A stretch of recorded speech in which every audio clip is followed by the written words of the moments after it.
নাকি আজ?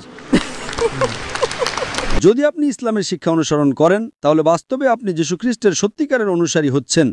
আর হয়তো আপনার মা প্রথমে অসন্তুষ্ট হতে পারেন, কারণ তিনি জানেন না। তখন আপনি বলতে পারেন, মা, আমি একজন ডাক্তার জাকির নায়েকের লেকচারে গেছিলাম। তিনি বললেন, মা, আপনি কি অ্যালকোহল পান করেন? বাইবেল বলে করো না। আপনি কি শূকরের মাংস খান?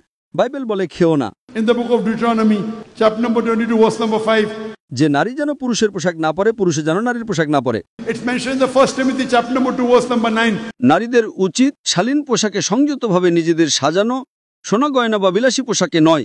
আপনি কি মাদার মেরির ছবি দেখেছেন? হ্যাঁ। তার মাথা ঢাকা ছিল কিনা? হ্যাঁ। তো মাদার মেরি কি মুসলিমদের মতো নাকি আপনার মা মুসলিমদের মতো? মেরি। আপনি জানেন কোরআনে মারিয়াম নামে একটি সম্পূর্ণ অধ্যায় আছে এবং কোরআন মরিয়ামকে উল্লেখ করে। It's mentioned in Surah Imran, chapter 3, verse number 42.